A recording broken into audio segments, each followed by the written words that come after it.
ಓಂ ಶ್ರೀಮನ್ನಾರಾಯಣ ಚರಣೌ ಶರಣಂ ಪ್ರಪದ್ಯೆ. ಇಂದು ಬೇಡಿದ ತಕ್ಷಣ ವಿಷ್ಣು ವರವನ್ನು ನೀಡುವಂತಹ ವಿಶೇಷವಾದ ವರುದಿನಿ ಏಕಾದಶಿ. ವ್ರತ, ಪೂಜೆ, ಉಪವಾಸ ಯಾವುದನ್ನು ಮಾಡೋದಕ್ಕೆ ಸಾಧ್ಯವಾಗದಿದ್ದರೂ ಕೂಡ ಈ ಪವಿತ್ರವಾದಂತಹ ವರುದಿನಿ ವ್ರತಕಥೆಯನ್ನು ಕೇಳುವುದರ ಮುಖಾಂತರ ಎಲ್ಲ ಪುಣ್ಯವನ್ನು, ಎಲ್ಲ ಅನುಗ್ರಹವನ್ನು ನಮ್ಮದಾಗಿಸಿಕೊಳ್ಬಹುದು. ಅಂತಹ ಪವಿತ್ರವಾದ ವ್ರತಕಥೆಯನ್ನು ಈ ವಿಡಿಯೋದಲ್ಲಿ ನೋಡೋಣ. ತಡ ಮಾಡದೆ ಕಥೆಯನ್ನು ಶುರು ಮಾಡೋಣ. ಒಮ್ಮೆ ಒಬ್ಬ ಶ್ರೀಮಂತ ವ್ಯಾಪಾರಿ ಇರ್ತಾನೆ. ಅವನಿಗೆ ಧನ, ಮನೆ, ಕುಟುಂಬ ಎಲ್ಲವೂ ಇರುತ್ತೆ. ಆದರೂ ಕೂಡ ಜೀವನದಲ್ಲಿ ನಿರಂತರ ಸಮಸ್ಯೆ ಬರ್ತಾ ಇರ್ತವೆ. ವ್ಯಾಪಾರದಲ್ಲಿ ನಷ್ಟ, ಮನೆಯಲ್ಲಿ ಅಶಾಂತಿ ಎಲ್ಲವೂ ಸಂಭವಿಸ್ತಾ ಇರ್ತವೆ. ಒಂದು ದಿನ ಅವನು ಒಬ್ಬ ಸಂತನನ್ನು ಭೇಟಿಯಾಗ್ತಾನೆ. ಆಗ ವ್ಯಾಪಾರಿ ಹೇಳ್ತಾನೆ, ಸ್ವಾಮಿ, ನನಗೆ ಎಲ್ಲವೂ ಇದೆ, ಆದರೂ ನಾನು ಸದಾ ದುಃಖದಲ್ಲೇ ಇದ್ದೇನೆ, ಕಾರಣ ಏನು ಅಂತ ಕೇಳ್ತಾನೆ. ಅದಕ್ಕೆ ಆ ಮಹಾನ್ ಸಂತರು ಹೇಳ್ತಾರೆ, ನಿನ್ನ ಜೀವನದಲ್ಲಿ ಕರ್ಮದ ಅಡ್ಡಿ ಇದೆ, ಅದನ್ನು ನಿವಾರಿಸಲು ನೀನು ವ್ರತಾಚರಣೆಯನ್ನು ಮಾಡಬೇಕು ಅಂತ ಹೇಳ್ತಾರೆ. ಅದಕ್ಕೆ ವ್ಯಾಪಾರಿ ಪ್ರತ್ಯುತ್ತರವನ್ನು ಕೊಡ್ತಾನೆ, ಯಾವ ವ್ರತವನ್ನು ನಾನು ಮಾಡಬೇಕು, ದಯಮಾಡಿ ಹೇಳಿ, ನಾನು ಖಂಡಿತವಾಗಿಯೂ ಆ ವ್ರತವನ್ನು ಆಚರಿಸ್ತೇನೆ ಅಂತ ಹೇಳ್ತಾನೆ. ಅದಕ್ಕೆ ಆ ಸಂತರು ಹೇಳ್ತಾರೆ, ವರುದಿನಿ ಏಕಾದಶಿ ವ್ರತವನ್ನು ಶ್ರದ್ಧೆಯಿಂದ, ಭಕ್ತಿಯಿಂದ ಮಾಡು, ಅದು ಮನಸ್ಸಿನ ಶುದ್ಧಿಯನ್ನು ಕೊಡುತ್ತೆ, ಜೊತೆಗೆ ನಿನ್ನ ಎಲ್ಲ ಕಷ್ಟಗಳನ್ನು ಬಗೆಹರಿಸುತ್ತೆ ಅಂತ.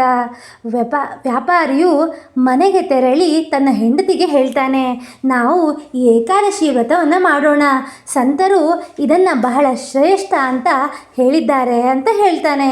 ಅದಕ್ಕೆ ಹೆಂಡತಿಯು ಸಹ ಭಕ್ತಿಯಿಂದ ಆಚರಣೆ ಮಾಡೋಕ್ಕೆ ಒಪ್ಪಿಕೊಳ್ತಾರೆ. ಅದಾದ ಮೇಲೆ ಈ ಏಕಾದಶಿ ಬರುತ್ತೆ. ಗಂಡ ಹೆಂಡತಿ ಇಬ್ಬರು ನಾರಾಯಣ ನಾರಾಯಣ ಅಂತ ಭಜಿಸುತ್ತಾ ದಿನವಿಡೀ ಪೂಜೆ, ಭಜನೆ, ಧ್ಯಾನವನ್ನು ಮಾಡ್ತಾರೆ. ರಾತ್ರಿ ಜಾಗರಣೆ ಕೂಡ ಆಚರಿಸ್ತಾರೆ. ಆಗ ವ್ಯಾಪಾರಿ ಮನಸ್ಸಿನಲ್ಲೇ ಅಂದ್ಕೋತಾನೆ, ಓ ಭಗವಂತನೇ, ನನ್ನ ಎಲ್ಲ ತಪ್ಪುಗಳನ್ನು ಕ್ಷಮಿಸು ಅಂತ.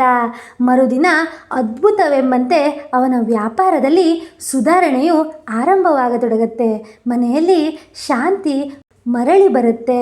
ವ್ಯಾಪಾರಿ ಸಂತೋಷದಿಂದ ಅಂದ್ಕೋತಾನೆ, ಈ ವ್ರತದ ಶಕ್ತಿಯಿಂದಲೇ ನನ್ನ ಜೀವನ ಬದಲಾಗಿದೆ ಅಂತ. ಹೆಂಡತಿಯು ಕೂಡ ಹೇಳ್ತಾಳೆ, ಭಕ್ತಿ ಇದ್ದರೆ ಎಲ್ಲ ಸಮಸ್ಯೆಗಳು ದೂರವಾಗುತ್ತೆ ಅಂತ. ಇದರಿಂದ ನಮಗೆ ತಿಳಿಯೋದೇನೆಂದರೆ, ಕಷ್ಟಗಳಿಗೆ ಕರ್ಮಫಲ ಕಾರಣವಾಗಿದ್ದರೂ ಕೂಡ ಈ ವರುದಿನಿ ಏಕಾದಶಿಯ ವ್ರತವು ಜೀವನದಲ್ಲಿ ಶಾಂತಿ ತರುತ್ತೆ, ಧೈರ್ಯ ತರುತ್ತೆ ಅಂತ. ಭಕ್ತಿ, ಉಪವಾಸ ಮತ್ತು ಜಾಗರಣೆ ಅತ್ಯಂತ ಮುಖ್ಯ. ಕುಟುಂಬದವರೊಂದಿಗೆ ಮಾಡಿದ ವ್ರತ ಹೆಚ್ಚು ಫಲಕಾರಿಯಾಗುತ್ತೆ ಅಂತ. ಈ ರೀತಿಯಾಗಿ ಮಹಾವಿಷ್ಣುವಿನ ಅನುಗ್ರಹ ಅವರ ಮೇಲೆ ಬೀಳುತ್ತೆ. ಹಾಗೆಯೇ ಈ ವ್ರತಕಥೆಯನ್ನು ಕೇಳಿದಂತಹ ನಮಗೂ ಕೂಡ ಮಹಾವಿಷ್ಣುವಿನ ಅನುಗ್ರಹವಾಗುತ್ತೆ. ಈಗ ಪವಿತ್ರವಾದಂತಹ ಕಥೆಯನ್ನು ಕೇಳಿಯಾಯಿತು. ಈಗ ಮಂತ್ರದ ಶ್ರವಣವನ್ನು ಕೂಡ ಆರಂಭಿಸೋಣ.